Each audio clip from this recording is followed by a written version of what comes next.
She slammed the door so hard, the crucifix above the entryway fell and split in two. No one would see her again after that night. Not her father, not the neighbors, not the nuns at Bitter Creek who heard the shouting echo through the forest trail. It was as if the earth itself had swallowed her in silence. 15 winters passed. The mailbox at the edge of the father's desolate property rusted with time and dust. He never replaced it. He never expected anything to arrive until one fog-heavy morning in November, when a single envelope appeared. No name, no stamp, just the words, "I forgive you," in handwriting he hadn't seen in over a decade. But before the letter, before the silence, before the frost began collecting on the corners of every mirror in that house, there was the argument, the final one. And what followed was never spoken aloud again. Why do some doors, once closed, stay sealed for decades? And how can one sentence after so many years feel heavier than the silence that came before? Because there are wounds that don't scream when they're made, they echo. And sometimes what we call forgiveness is just a more elegant kind of haunting. The first line of that letter, just 5 words, reopened every scar the father had spent years burying. And it wasn't the forgiveness that chilled him, it was what came after. A second letter. This one wasn't written by her, but it knew everything. The second envelope was smaller. No handwriting on the outside this time, only a faint wax seal of a chapel window pressed into the paper as if whoever sent it wanted to be known, but not found. He stood by the window for hours, letter in hand, heart refusing to open it. The wind outside howled through the pine trees like a voice trying to return, and for the first time in 15 years, the house didn't feel empty. It felt watched. Inside the envelope was a single page, typed, cold, surgical. "You left the door open, Francis. That's why she never really left." It didn't make sense, and yet it made too much sense. The door hadn't just slammed that night, he remembered now. It had stayed ajar for a moment, just enough time for one last look, one last pause. He didn't move. He didn't follow. He just stood there. Silent, still, proud, wounded, and she walked away. The bitter truth is, silence isn't peace, it's punishment. He thought time would absolve him, that maybe forgetting would numb the ache, but time doesn't erase what you refuse to confront, and forgetting only works if the past stays dead. But what happens when the past writes back? Have you ever held something in your hands that made your chest feel like it was collapsing inward, like your lungs couldn't bear the weight of what might be inside? Have you ever felt the ghost of a conversation echo louder than the words were ever spoken? If this feeling is familiar to you, comment, "I've felt it too." Because Francis knew, deep in his bones, that this wasn't grief speaking anymore. This was a summons. He spent the night pacing, lit a candle he hadn't touched in years, the old Advent candle she used to light with him every December in the chapel at St. Adelaide's.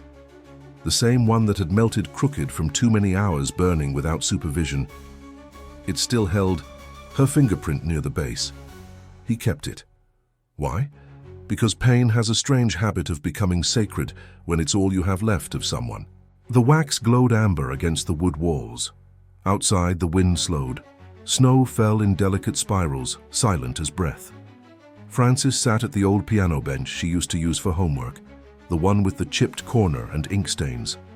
And for the first time in a long time, he remembered something clearly. Her laugh. Not the way it faded at 16, not the strained version from the last few months before she vanished, but the real one, the 8-year-old version, pure, wild, untamed. And then he heard it, not in memory, not in thought, in the room just for a second, but he swore. It wasn't coming from him. The candle flickered, a whisper brushed past his ear, and from the edge of the hallway, the one that always stayed a little too dark, even in daylight, came a single sound. Tap. One step. Tap. Francis froze. The candle's flame trembled, stretching toward the hallway like it was being pulled by something unseen.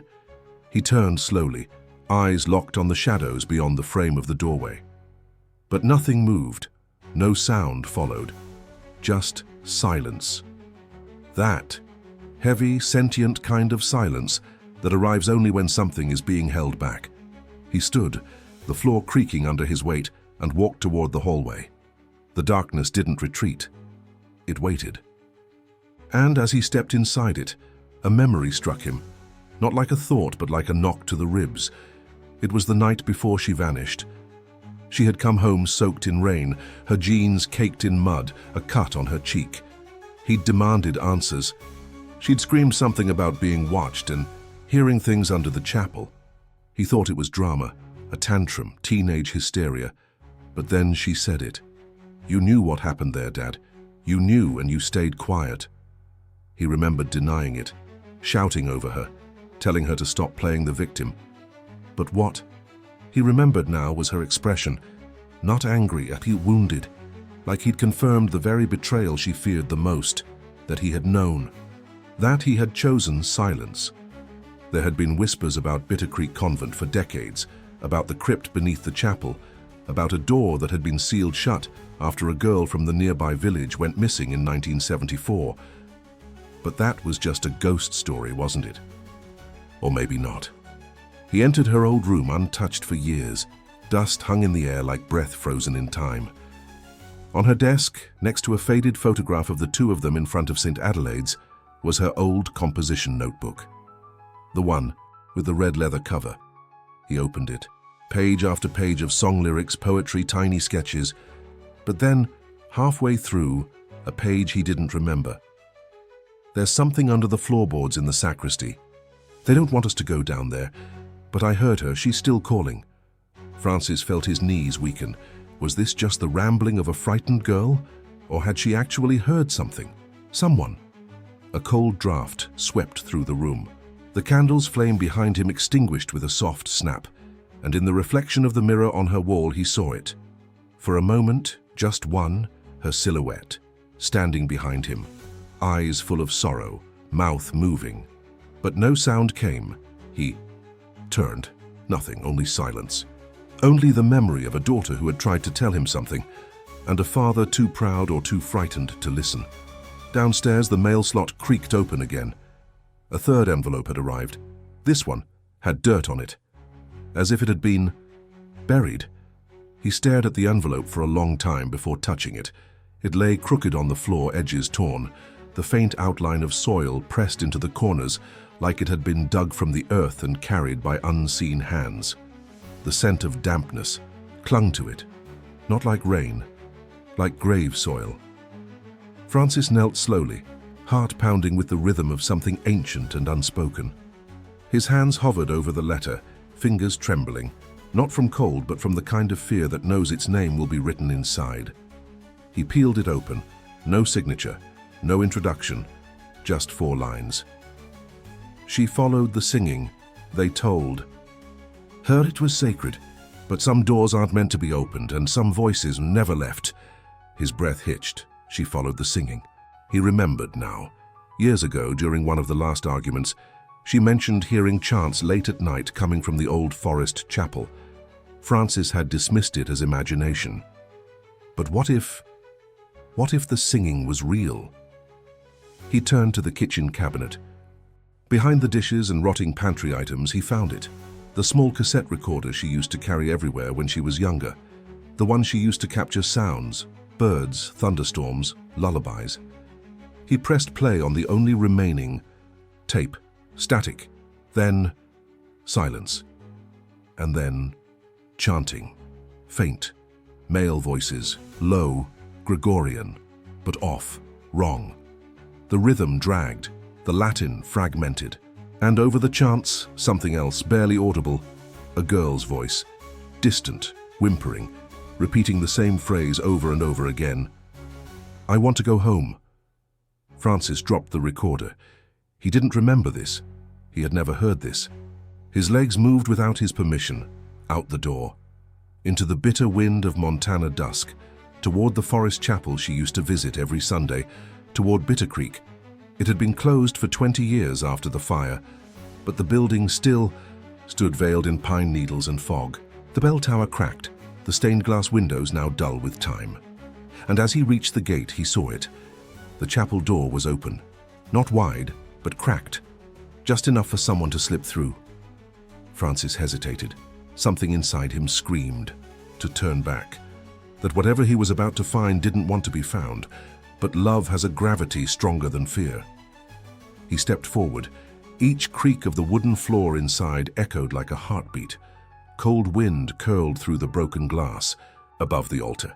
Cobwebs draped from the chandeliers like torn veils. And then he heard it again, singing, faint, below, under the chapel. He followed the sound to the sacristy. The air grew colder. Dust danced in the slivers of moonlight. And in the far corner of the stone floor, covered by an old communion cloth, was a hatch. He hadn't seen that before. No one had spoken of a basement. He knelt, pulled the cloth aside. The hatch was locked, but not sealed, just old, weak, waiting. He placed his hand on it, a deep breath. Then, from the other side, 3 knocks. Knock, knock, knock, not loud, not rushed, deliberate. Francis's hand recoiled as if the wood itself had burned him. The air shifted, colder now, denser, a heaviness that settled on the chest like mourning. He stared at the hatch, his breath clouding the air in front of him. Something inside him, primal and ancient, urged him to run. But he didn't move. He couldn't. The singing had stopped. That's what terrified him most. He pressed his ear against the wood. Silence, but it wasn't empty. It was listening back. He reached for the rusted latch, hesitated, then pulled. It groaned open with the sound of wood weeping after too many years in darkness. The air that rose from below wasn't stale. It was alive, damp with rot and something floral beneath, like lilies left too long in holy water. He descended slowly. Each step creaked beneath his weight, swallowed by the kind of quiet that doesn't come from absence, but from presence, something waiting in stillness. The basement beneath the chapel was smaller than he expected. Just one narrow room carved from stone, lit only by the moonlight seeping through cracks in the boards above. Old relics were scattered along the walls, rosaries, broken pews, a shattered chalice, and recordings. Tapes, dozens of them, labeled by year. 1, 1, 1, and 1, labeled her voice. Francis's hand trembled as he picked it up. Suddenly, behind him, a whisper, not in words, not in tone, just presence. Something exhaled in the shadows. He spun around. Nothing. But the candle he hadn't noticed on the far altar had just ignited. Lit itself. The flame stood motionless, no flicker, as if air itself had stopped moving. And that's when he saw them. Footprints, small, barefoot, wet, appearing one by one across the stone floor, walking toward him. Not from the stairs, from the wall. Francis backed away until his spine pressed against the altar, his chest collapsed inward, his mouth dry. And as the last footprint reached the base of the altar, he whispered, "Claire, is it you?" No answer. But the air shifted again, this time with sorrow, as if the room itself remembered her. He bent down, tears stinging his eyes, and played the tape. A low hum, static. Then, her voice. "If you're hearing this, it means I didn't come back. But I had to go down there. I had to know if it was real, the songs they sang, that they weren't for God." The voice trembled. They said it was a place of silence, but there was something else in the silence, something alive. The recording cut off, then static, then a new voice, one he didn't recognize, older, male, calm. "The Father will return. He will open the door, and what was buried will be remembered." Francis dropped the tape. It clattered on the stone floor. His knees gave out. He crumpled to the ground, hand pressed against his chest, because suddenly he understood. She hadn't run away. She had been taken, and now he had opened the way. Did you feel that too? Right, I felt the presence, because something old had just awakened, and it remembered his name. His breathing grew shallow, like the very air around him resisted entering his lungs. The candle still burned, unnaturally still, and the silence pressed harder now, like 1,000 hands resting gently on his shoulders, holding him down. Francis gripped the edge of the altar and pulled himself up, heart pounding so hard he felt it in his throat. The footprints had stopped just inches from where he stood, but they hadn't vanished. They glistened, fresh. He forced his eyes to stay open, forced his feet to move. He stepped past the footprints, each one echoing underfoot like a fragile memory. In the far corner of the crypt, obscured by a stack of forgotten pews, he noticed a section of the stone wall that didn't match the rest. The stones were cleaner, newer, placed there, as if covering something. A doorway. He dragged the pews aside. Dust exploded into the air. Beneath them, etched faintly into the stone, were, words Latin barely legible, quod tacitum est servatur. What is kept silent is preserved. He reached forward and placed his palm flat against the stones. Cold, then warm, then vibrating. The wall trembled beneath his touch. Suddenly, a sound filled the chamber. Not a scream, not even a voice. Breathing. On the other side, slow, rhythmic, alive. He staggered back, hitting the altar again, knocking the candle to the ground, but it didn't extinguish. It rolled toward the footprints and stopped at the very first one. Its flame rose suddenly, casting tall shadows on the walls. And that's when he saw them. Dozens of them. Handprints. All over the walls. Small, childlike. Some smeared. Some perfect. Pressed into the stone like fossils of something desperate to get out, or something desperate to leave something behind. And at the center of them all, one larger hand. A man's. Fingers splayed, pressed over the others, like a seal. Francis stumbled toward it. It was his hand, he knew the shape. The scar on the thumb from when he broke a glass in 1993. The curve of the wrist, it was his. But he had no memory of ever being here. His hand had been used, placed, forced. Suddenly, the air filled with the sound of bells, not from outside, but from below. Tiny bells, like the ones used in Mass when the host is lifted. Except they didn't stop. They grew louder, closer, wrapping around his body like threads of noise pulling at his skin. And then, her voice again. He didn't protect me. Francis froze. The voice was close now. Not from a recording, not from memory, from the room. He knew. Tears streamed down his face. His legs collapsed beneath him once more. He wanted to scream, to beg, to explain. But there are no words for silence you allowed to exist. No language for the guilt that comes from choosing peace over protection. He knelt, not in fear, but in surrender. "Claire," he whispered, "I didn't know what they were doing to you. I didn't want to believe it." The air responded, not with anger, but with a single sound, weeping, all around him. And in that weeping, he felt it for the first time. The truth hadn't been buried. It had been guarded, and he had been the gatekeeper. He remained on his knees, as if the stone itself demanded his repentance. The walls were crying, not metaphorically, literally. Water, or something like it, trickled from the cracks, tracing paths downward like tears too ancient to dry. And in that sound, between the drip and the echo, he heard her again. But this time she wasn't speaking to him. "They made me kneel too, Dad. Every time I asked a question, they said it was pride. Every time I wanted to go home, they called it rebellion." Francis pressed his hands to his ears. It didn't help.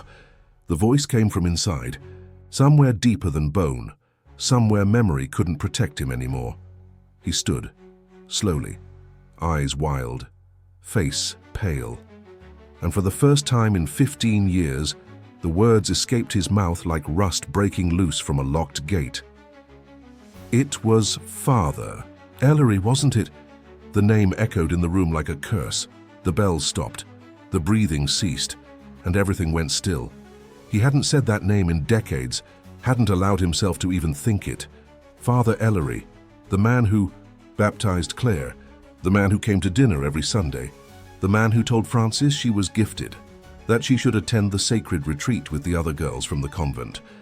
The man who vanished the same month she did. But Francis had always suspected, a memory buried under miles of denial. A letter he found once torn and half-burned in Claire's desk. He couldn't remember all the words, only the line, "If you say anything, they won't believe you, not even your father." He burned it. He thought he was protecting her. But the fire didn't consume the guilt. It preserved it. "Say it," the voice demanded now. Closer. Francis trembled. His lips refused to move. "Say it." He tried. Nothing.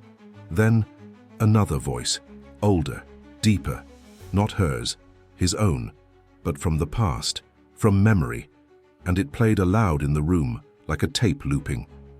"Stop making things up, Claire. He's a man of God. Show some respect." Francis collapsed, because he remembered. He remembered everything.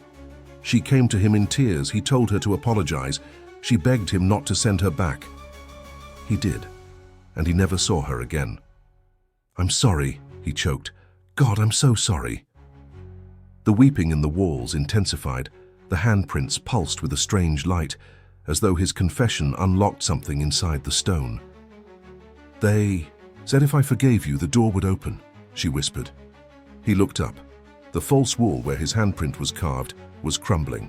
Bit by bit, stone giving way to shadow. And from within that opening came a warm light, not fire, not flame. Something gentler, like memory made visible. He stepped toward it, and in that moment, he realized forgiveness wasn't about forgetting. It was about returning, even to the place where the pain first began, because only there could something buried be brought back into the light. The wall crumbled with slow reverence, as if even the stones understood the weight of what was being revealed.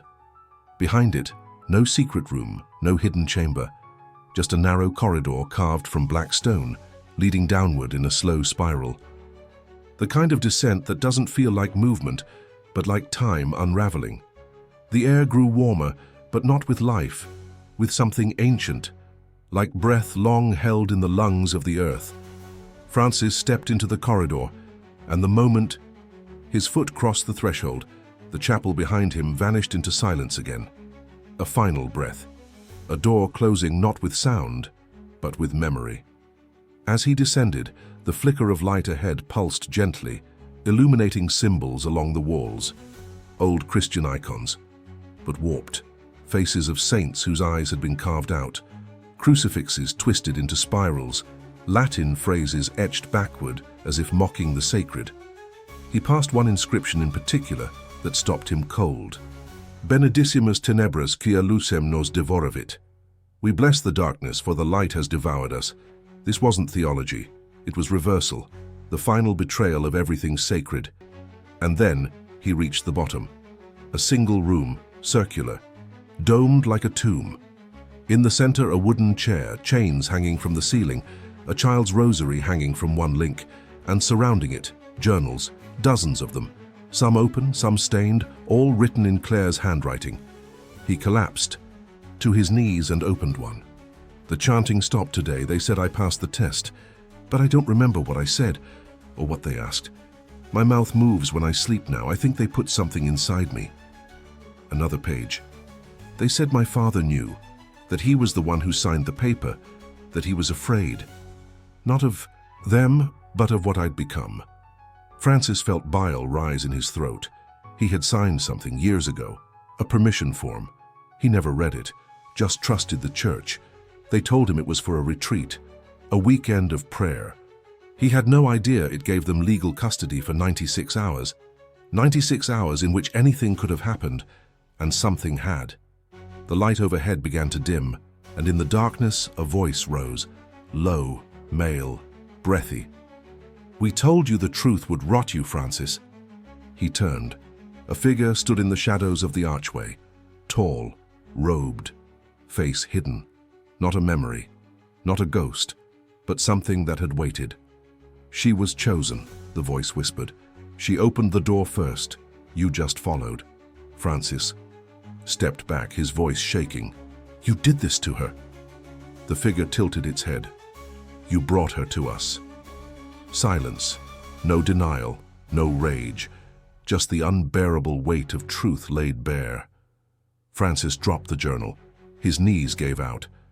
Because it was true, and nothing, not repentance, not years of grief, could erase it. He had delivered her. By his silence, by his fear, by his refusal to listen when it mattered most. The figure stepped forward, not threatening, almost tender. She called out for you, even at the end, not for God, for you. The voice grew quieter, almost mournful. And you didn't come. Francis wept, not like a father, like a child, because for the first time in his life, he understood the true shape of betrayal, not malice, neglect. The figure receded into the shadows, vanishing as quietly as it had appeared, as if its purpose was never to threaten, but to remind. Francis remained in the center of the chamber, surrounded by her words, by symbols warped by time and hands that once believed in heaven but turned toward something else. His face was wet with tears, but his heart had gone still, numb yet aware, as though he had stepped out of himself and was now watching his own guilt from a distance. But the chamber was not unique. It was copied. He saw it now. On the back of one of Claire's pages, a sketch, drawn in careful lines and smudges of charcoal. It showed not one room, but many. Identical layouts, identical symbols. Beneath each sketch, she had written names and places. Stonevale Monastery, Nova Scotia Ash Hollow Chapel, Vermont St. Jude's Asylum, East Sussex Bitter Creek Convent, Montana. All real places, all old, sacred, all known for silence. He remembered an article, something buried in the back of a newspaper, from years ago. A missing girl in Nova Scotia. The report mentioned a chapel retreat. No one followed up, no bodies were found. But the parents insisted she'd changed after that weekend. Paranoid, sleepwalking. Speaking in whispers of Latin she had never learned. She disappeared a month later. Another article, this one from East Sussex. A nun found dead in her cell. No wounds, no forced entry, only one item in her hands, a piece of paper with the phrase, "Some prayers are never meant to be heard aloud." Francis stared at the pages now scattered around him. Claire had documented everything. As if in her final days, she stopped being a daughter and became an investigator, a witness to something much older than any single betrayal, and at the heart of it all, an order. He saw the name repeated, sometimes hidden, sometimes scratched. Out. Order Vocis Clausa, the Order of the Sealed Voice. A sect that had supposedly disbanded centuries ago, silenced by the Vatican after rumors of heresy, forced oaths and spiritual cleansings that blurred the line between penance and possession. But what if they never truly disappeared? What if they simply hid, choosing silence not as obedience but as camouflage? Claire had tried to expose them, had followed their symbols, had found their hidden rooms, but no one believed her. Not the church, not the police, not even her father. Francis pressed his back against the wall, and for a moment his mind drifted, not from pain but from the crushing realization that his story wasn't unique. How many others? How many daughters vanished in the name of sacred discipline? How? Many fathers bore the silence like a cross, too ashamed to ask what really happened. He wasn't alone in his guilt, but that didn't absolve him. If anything, it amplified it. Because now, with the evidence laid bare, he saw the full scale of the rot. It wasn't just beneath Bitter Creek, it was everywhere. And the silence they called holy had been used to bury screams. The room began to shake gently, not violently, but with the pulse of something that had been still for too long. Dust fell from the dome, candles relit themselves in a slow circle. And then, the sound returned, chanting. But this time it wasn't from a tape, it was here, and it was coming from above. The chanting rolled like thunder filtered through velvet, low, heavy, and terrifying in its beauty. Francis rose slowly from the chamber floor, eyes still swollen, the pages of Claire's journals clutched against his chest like sacred scripture. Each step up the spiral corridor sent the sound growing louder, closer, more organized. This wasn't spontaneous. That was ritual. He emerged into the chapel again, but it wasn't empty anymore. 6 figures stood in a circle before the altar, all in robes, faces veiled in linen. They did not turn when he entered, nor did they pause in their chant. Their bodies rocked gently with the rhythm, and between them, laid in a perfect circle. Of ash was an open book, a prayer tome, old, bound in leather, with pages yellowed like aged skin. Francis froze in the doorway, breath held. Something inside him screamed to run, but something deeper, the part of him that still believed redemption required confrontation, kept him rooted. And then, one figure stepped forward, the tallest among them. She removed her veil, and Francis staggered. It was Sister Miriam, the nun who had raised Claire during her years in catechism, the one who had sung hymns with her in the choir loft, the one who had hugged him after the funeral of his wife, the one he trusted most. "Miriam," he croaked. She did not flinch. Her voice was calm, too calm. "You were never meant to return." "You knew," he whispered, "all these years, and you knew." She nodded. "We protect what is sacred." His fists tightened. "You buried what was sacred." Her eyes, blue, unblinking, met his. "Would you rather we let it out?" The chanting behind her stopped. All 6 figures turned to face him now. And suddenly Francis realized they hadn't been performing a ritual. They had been guarding it. The book on the floor, the ash circle, a seal. "She heard it first," Miriam said. "Claire," the voice beneath the chapel. "We told her not to follow it. But she did, because she was curious, because she was brave. And the brave always get there first." Francis took a step forward. "Where is she?" Miriam's expression didn't change. "She's still here." She stepped aside, and beneath the altar, where the rosary candles used to be lit, was a trapdoor, not the one from before, another one, hidden beneath years of routine, of sanctified habit. Francis approached it slowly. It was cold to the touch, branded with the symbol from Claire's drawings, the sealed voice. He knelt, hand hovering, but Miriam knelt beside him. "If you open that, you cannot unhear what waits, and you cannot unmake what was done." His hand trembled. "She was my daughter." Miriam finally looked away. "She was ours too." He closed his eyes. Because somewhere inside that room, she was waiting, not as a ghost, not as a voice, but as something else, remembered, preserved, witnessed, and maybe still calling for him. What would you do if the silence was protecting something sacred? Would you break it? Or would you kneel and finally listen? He stared at the trapdoor beneath the altar, the cold iron ring at its center rusted from years of neglect or secrecy. Francis felt as if the entire chapel were holding its breath, waiting for his hand to move. But his hand wouldn't, because he knew something now. This was not just about rescue, it was reckoning. Behind him, the 6 figures stood silently, veils restored, as if their presence alone could ensure containment. Sister Miriam remained at his side, her breath steady, her fingers folded in prayer. But Francis no longer believed she was praying for him. He reached for the iron ring. It was colder than the crypt. With a deep breath he pulled, the hinges groaned like a wounded animal. The wooden door lifted, releasing a breath of air that smelled of myrrh, mildew, and old blood.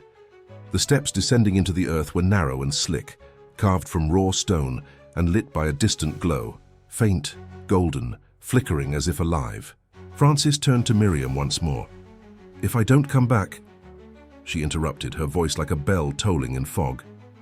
Then the silence continues, and the gate remains closed. He descended without another word. Each step deeper felt like peeling back skin from a wound never allowed to heal. The walls began to narrow, the light to dim until he emerged into a chamber unlike the last. This one was round, yes, but warm, too warm. The walls were covered in faded tapestries, biblical scenes distorted and reimagined. The crucifixion, not as sacrifice but as silencing. The garden not as paradise but prison. Angels with mouths sewn shut, saints with blindfolds, and in the center of the room, a bed. And on the bed, a figure, still, wrapped in white linen, unmoving, but breathing. He ran to her. "Claire!" He tore at the linen, heart ready to shatter from the weight of hope. But as he unwrapped the final layer around the face, he froze. She looked the same. 15 years later, and she looked exactly the same. No aging, no decay. Her skin pale but warm, her lips slightly parted, her chest rising and falling, slowly, rhythmically, as if under some spell that mimicked life, but wasn't quite life. Francis touched her hand. It moved, barely. Her fingers twitched. He fell to his knees, head on her chest, sobbing without restraint. "I'm sorry, I'm so sorry, Claire. I should have protected you, I should have listened." From the corner of the chamber, a voice rose, not her voice, but his. Father Ellery, or what had become of him. He stepped forward from the shadows, but not as the man Francis remembered. His face was older now, stretched but not aged, distorted by something inhuman. His eyes were empty, his mouth cracked and dry. And when he spoke, it was not with breath, it was with echo.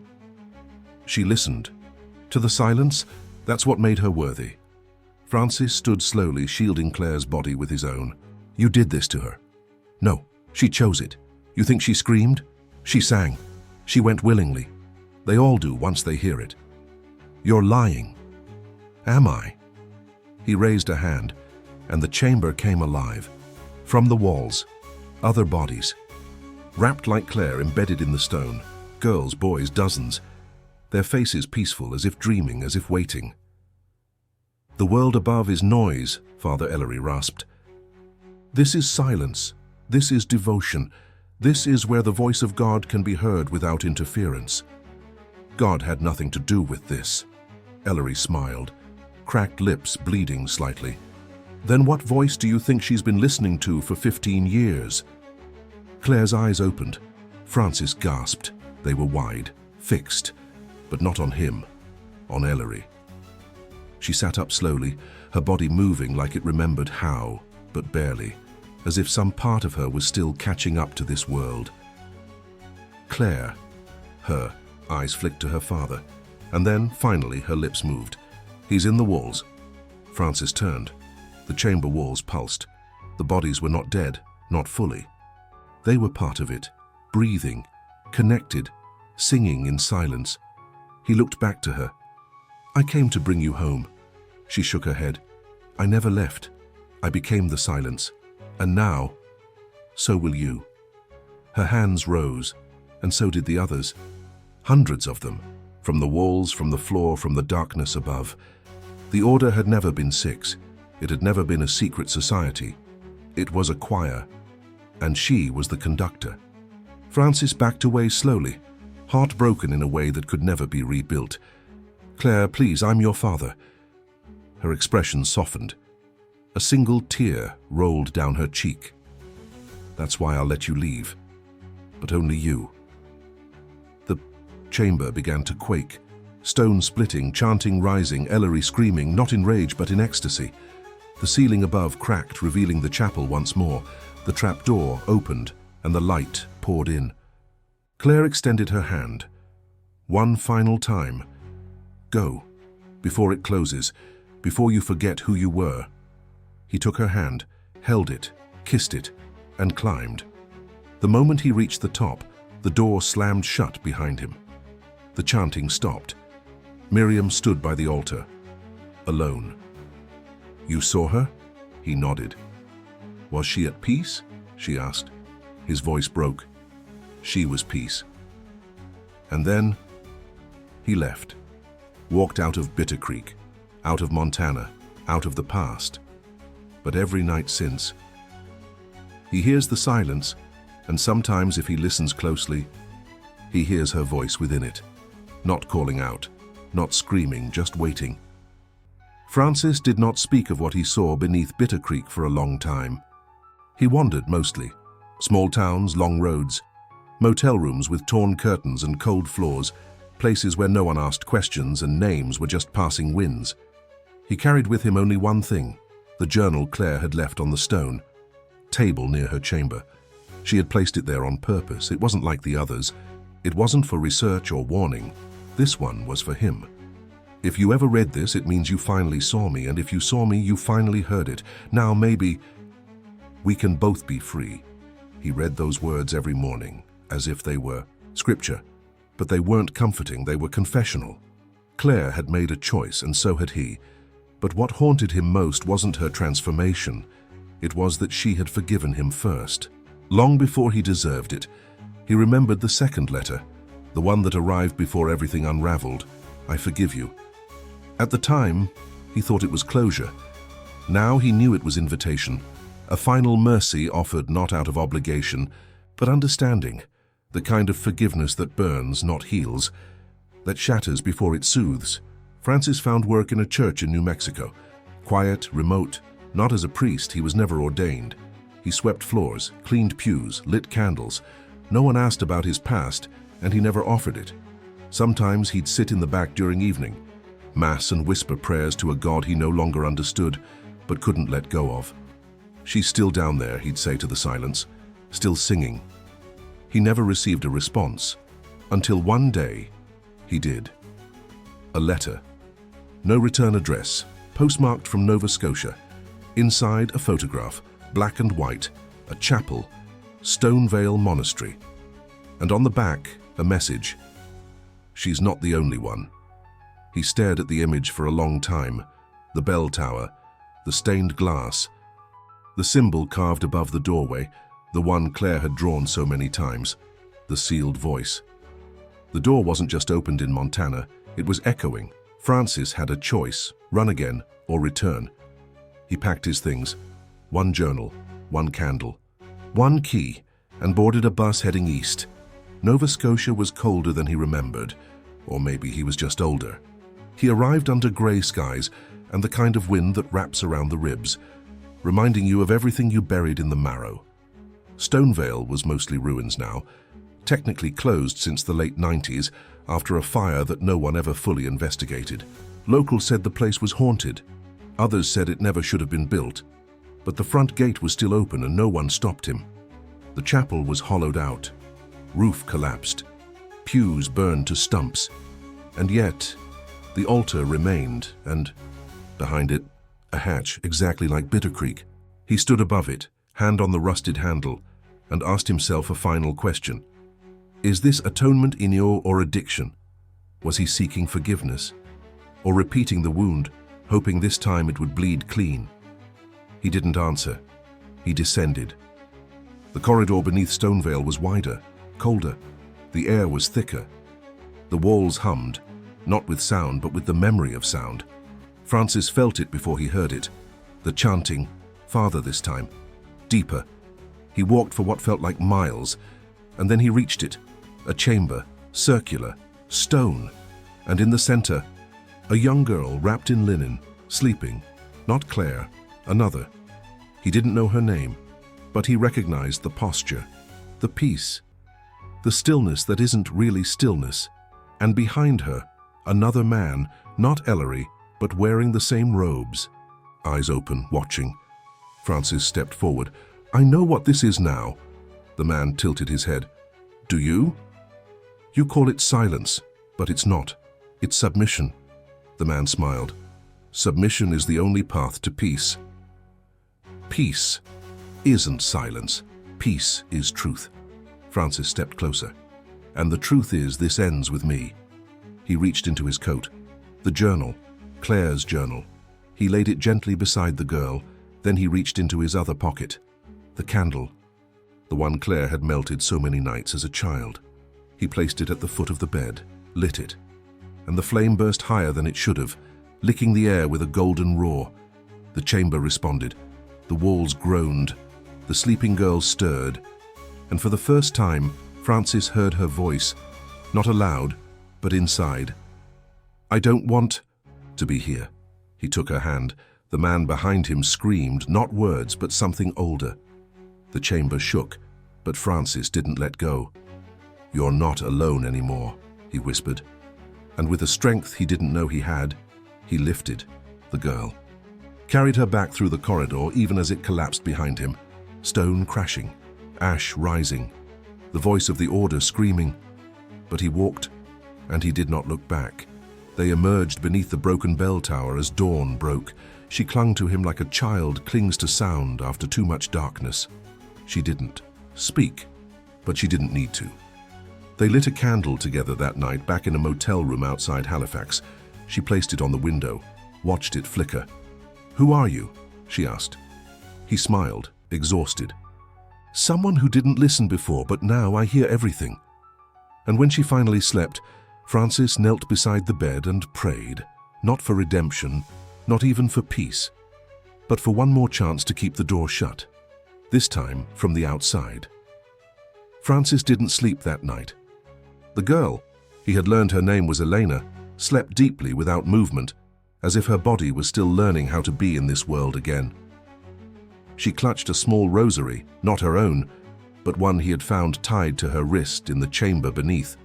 Stone veil. The beads were blackened, scorched on one side, like they had survived a fire long ago. Perhaps that was the only thing she carried from her time in silence. Francis sat at the edge of the motel window, candle flickering beside him, casting shadows on the wallpaper, shadows that danced like memories too stubborn to fade. He opened Claire's journal again. There was one page left he hadn't read. One she had marked with a folded corner. At the top, her handwriting was shakier than the rest, as if written in the last hour before she let go. Silence is not absence. Silence is the last place God whispers before we learn to listen. You don't need to save me, Dad. You just need to forgive yourself. He lowered the page, chest tightening. Claire was never trying to come back. She was trying to set him free. All this time he thought the door had opened to pull him in, but maybe it opened, so he could walk out. He turned toward Elena. The girl still hadn't stirred, but her breathing had changed. It was calmer now, rooted, alive. He stood and stepped outside, the cold wind greeting him like an old punishment. He took the candle with him, shielding it from the breeze. The parking lot was empty, snow beginning to fall, streetlights humming with the quiet electricity of forgotten towns, and there in the silence, he knelt, right on the cracked asphalt, hands in prayer, candle beside him. No chapel, no organ, no robe, only surrender. For years he had prayed, for answers, for justice, for a way back. But now for the first time he prayed for nothing, just silence. Not the kind he once feared, not the kind that took Claire, but the kind that holds you in stillness without judgment, the kind that allows a broken man to say, "I failed her," and then after a pause, "But I will protect." The next, the wind didn't answer, but the candle did. It didn't go out. He placed it on the curb and walked down the road. No destination, only movement. Each step was a release, a letting go of who he was when Claire disappeared.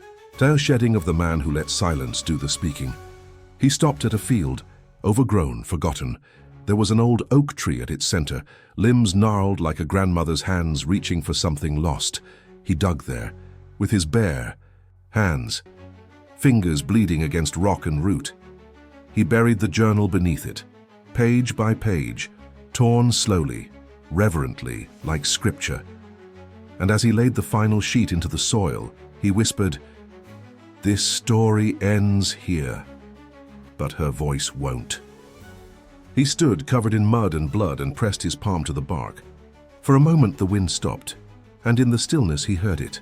Not a chant, not a voice, just a breath, a shared one, between earth and heaven, between her and him, between silence and something holier.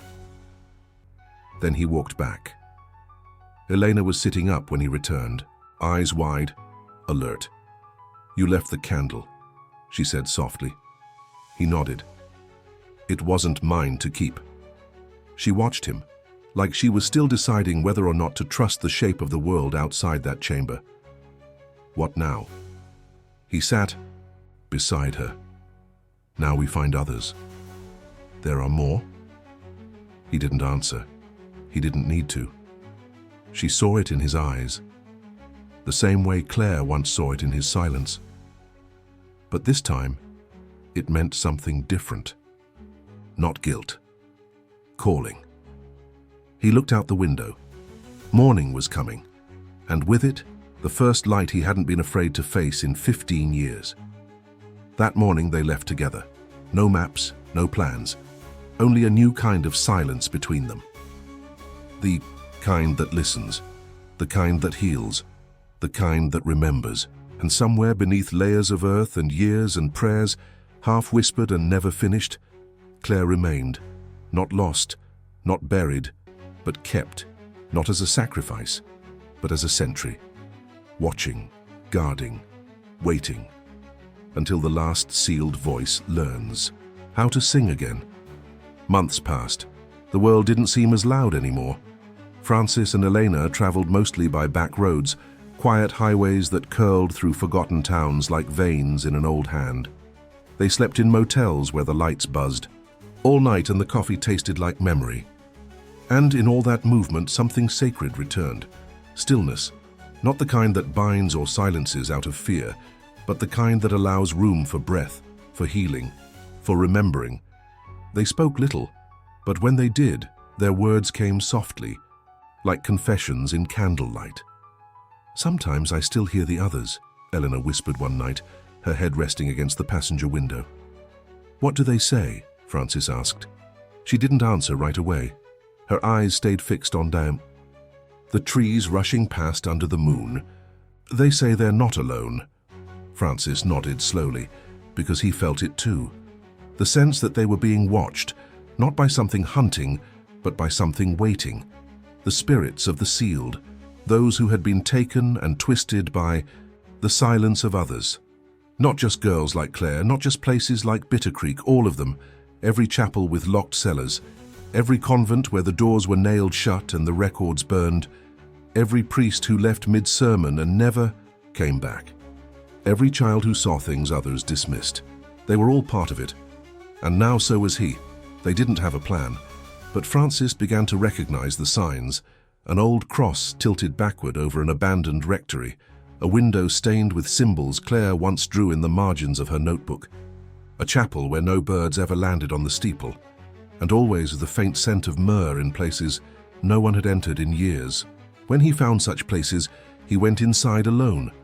Elena waited in the car. He would light a candle, sometimes in the sacristy, sometimes at the altar, sometimes in the lowest room he could find. He'd whisper nothing, just let the flames speak. And as he walked back to the car, he always felt a shift, not in the air, in himself. Like something was loosening, something old, something that had gripped him for years. And with every candle, it let go a little more. In one chapel, he found a girl. She was curled in the corner of a confessional, her eyes empty, her fingers tracing invisible beads in her lap. She did not speak, she did not flinch. But when Francis offered his hand, she took it.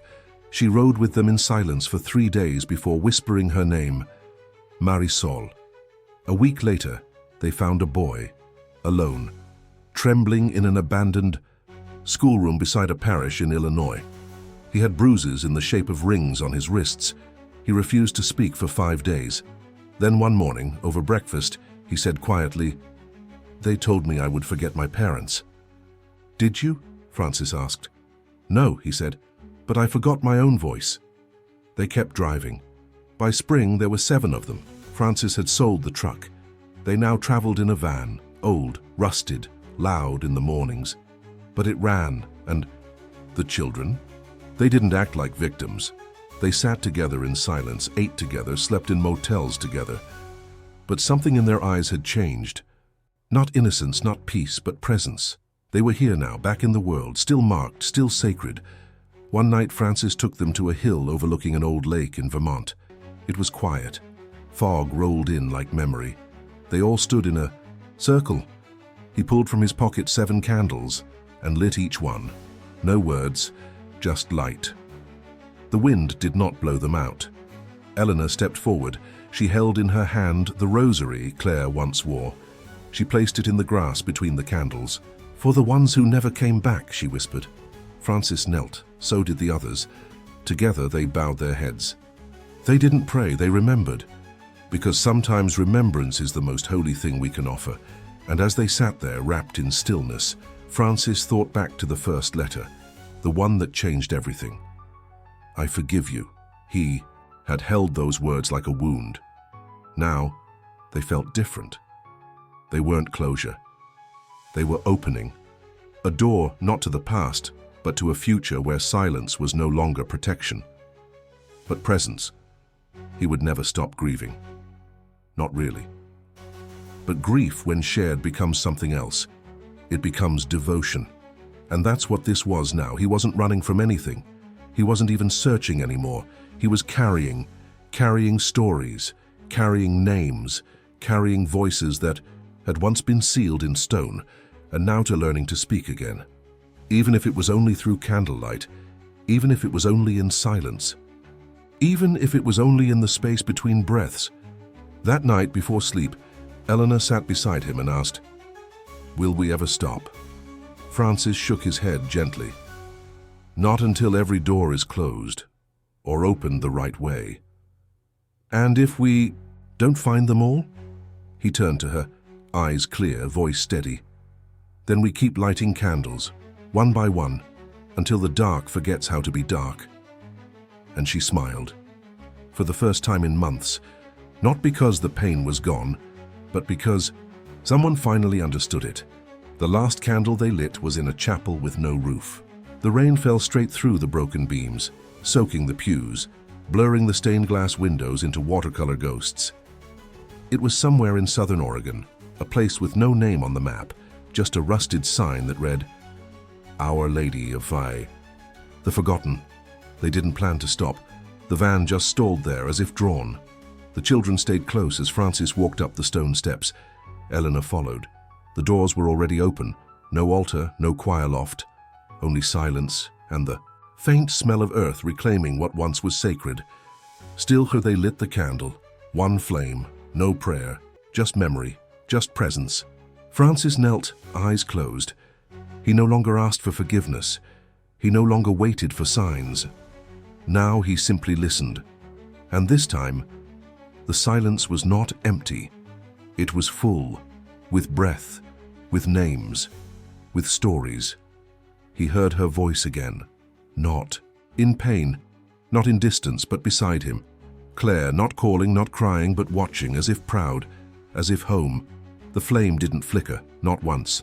Even with the rain, even with the wind, it stood, unshaken, like a promise, like a vow, like a voice that refused to be sealed ever again. They left the chapel without speaking. The candle still burned, and from the road they could see it glowing through the empty windows, a golden eye in a forgotten sanctuary, a light that would never ask questions, only wait. Months later, another girl would find it, alone, walking the same path, carrying the same silence. And when she stepped inside, she would see the flame and she would know someone was here. Someone understands. Someone remembered. And so the light continued. One candle, one voice, one soul at a time. No more locked doors, no more sealed voices, just fire, just memory, just the sacred vow passed from hand to hand. We light this for the ones who were taken in silence, and for the ones still learning how to speak.